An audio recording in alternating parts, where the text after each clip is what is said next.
I thought I would try something new on my channel, and that is, of course, going over my stories and poems and kind of giving a brief glimpse of my thought process in creating these poems and stories, and hope you like it. So, I'm not going to take too much time, but by the introduction, you know that the Albatross is, in fact, that little guy that is the main subject of the story. Actually, it's a painting of an albatross. We begin with a widower named Denton Rudolph who, has to make a decision. He has to decide whether or not to keep his wife's painting of an albatross or should he just sell it. Now, that may be a easy decision for some, but for Denton, it's a really hard decision. You see, he loved his wife so much, and the struggles they went throughout the story, as you will see, is like going to flashback.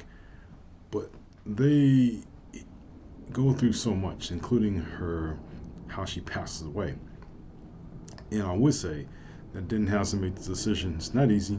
He's facing pressure from his brother Edwin, and then he has to locate an art dealer in the Lamert Park district who has an interest in his painting, and that is where the story um, changes. And we decide and we see as you read the book, as you read the story in Storm of South Central, then we'll make a decision and either will free him of his grief or he will feel bound by it forever. Excuse me. Sorry about that. Now, when I wrote the story, I wrote this when I was 19 years old and no plans to publish it whatsoever. I just kind of wrote it on a whim.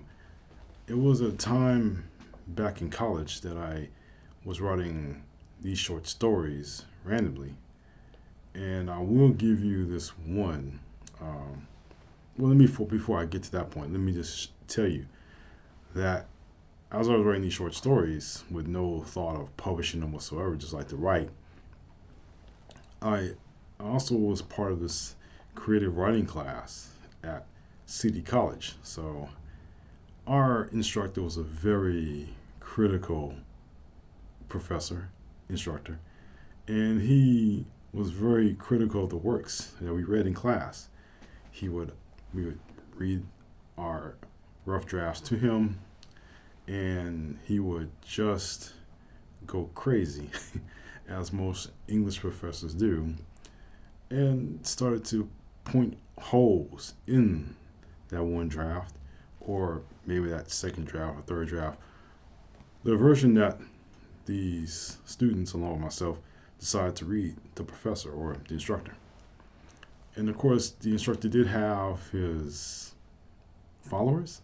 There was one other person, a gentleman, who really did not take too well. He was very critical of his questions. He would ask in depth about what was asked, and yeah, it was very hard. But a creative writing class is like that sometimes. You will have your professors or your instructors who go after you, just to make sure that your story, when you share it to the public, is not questioned by a whole lot of people. Even though you will always be questioned, that's going to be a given. But also individuals in the class, like our friend, was just criticizing, pointing holes in the story along with the instructor, and just making your life miserable if you happen to share your piece. Now, trust and belief. In this class, I shared three pieces um, in the entire class. Two of those pieces are now published in my books. One I had to work on very, very hard to make it the way it is now, and I will cover that in a future story when I get to that book. But meanwhile, let's talk about the Albatross. So I share with my professor and the students the scene where Den and his brother Edwin get into it in this like a cafe, or in the updated story, it's a place where people meet, But first, roughly, I was in the cafe, and they were having a discussion. Edwin is for Denton to sell the painting. Well, Denton is not too sure whether or not he wants to sell that painting or not. So they get into an argument. They get into a fight. Not a physical fight, but kind of a shouting match between them, right? Throwing insults and things like that. And from that point forward, we kind of go into in depth about why Denton loved his wife Levitica, how they met, how they spent time with each other, and Denton's first interaction with Edwin, with Levitica. She was left all alone with Edwin, and that didn't turn out too well. So that adds to the animosity between the brothers until the very end of the story, where Denton has to make a decision on whether or not to sell the painting or not. And when I was writing this for the very first time, this is an idea that I wanted to tackle. And the main idea that I wanted to address to everyone, the question: does this piece of art that a dying wife left for her husband, is it easy to give that away or to keep it? And over the years, over the many years that I posed this question, and people have read the story, they've had different opinions about whether or not Denton was right to A, sell the painting, or B, hold on to it. And I've heard all types of answers and opinions and arguments based on that one decision alone that he has to make. And of course, it's not easy for anyone. Again, he didn't love his wife, Levitica. They met in college in Texas, of all places, and they had a nice marriage until, and you read that in the story as well, what happened to her. But then was devastated, obviously, from losing his wife, and she leaves behind this gift, an albatross, that they saw at the beach one time, and she decided to paint, because she's an artist and she does very well what she does. She loves to paint, she loves to draw, so she created this one painting for him, and basically it's, it's symbolic, I guess. We always think of an albatross like an albatross around your neck. An albatross is a burden, extra burden that we often have in our lives. And really, in this story, I don't go into that specific symbolic reference, but it is an albatross around Denton's decision whether not to sell the painting of that albatross or just to leave it alone and just continue to live his life. And again, I wanted to pose that question to the reader when I started writing that story. But it was through rewrites that I even asked myself the question, as the so-called creator of this tale. Which way do I go? How do I feel? I'm putting Denton and his whole emotions, his life in my hand. I have his decision. I can shape his decision. I can make him do whatever I want. I can make him go against my best feelings and go with that other decision that I chose for him. But, it's very hard. When you write a story for so long and write about a particular character that you've grown attached to, you have to ask yourself the question, what is the best outcome for this character that I can create, since I am the creator, right? It's more like you are this godlike figure, and you're the one who determines the fate of every single character, of every single story that you're having to write. You may choose an outcome for them that is great, or you may choose an outcome for them that is less than great.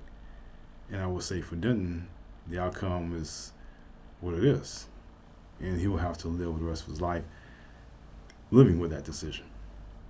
Not saying the decision the one I picked, but the decision I feel that served the story well, and that's why I chose the way that I did. But also going to, I believe, other important issues in this rewrite and now the published version of the story. In the early story, which was written back in the 80s, I didn't talk about gentrification and its effects in the community. But in the story, I do.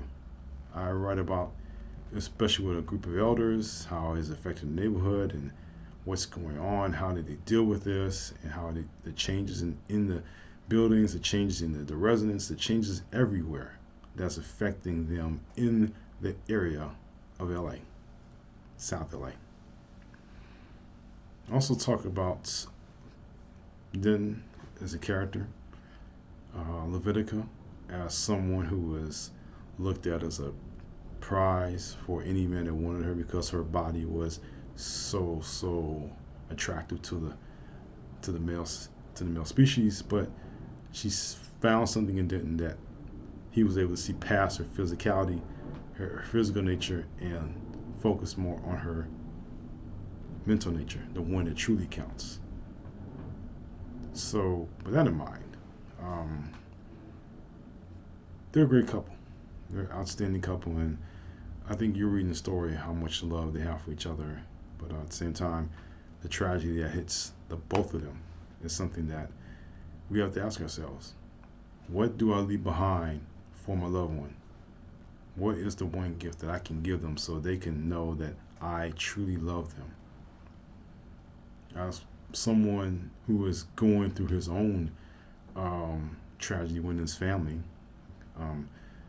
I have to sort through all of these different material things and decide which item do I believe reflects the love I have for my parent. Which item is the one that my parent left for me that I can say thank you for? Is it just their presence? Is it just a physical item? What is it? And that's something we all have to make, and that's something we all have to decide. Now, on the surface, it may not mean much, but deep down inside, and painting like the Albatross means a lot because Levitica put her heart, her soul, her effort into it, even though she was dying. And that's something that Denton also has to consider when he's about to sell that painting. So, with that in mind, I wasn't going to spend a whole lot of time on talking about this, but I do invite you to go to my website or check it out on Amazon.com or other places and see what you think. It's in Stormville, South Central. The story is called The Albatross, and I'm the one who wrote the story. All I can tell you is that professor, when he read a certain part of the story, said, "My God, this is good. How can you keep? Why? I want more." And I was shocked. I was really shocked. So if he was shocked, consider how you will feel once you read the story and find out the outcome of when Denton decides about the painting. But there are other stories in Storm of South Central that I hope you enjoy, and I will talk about them in later issues and later videos. But I want to give you a taste of what the Albatross is like. So thank you so much for watching. If you like, please like this video.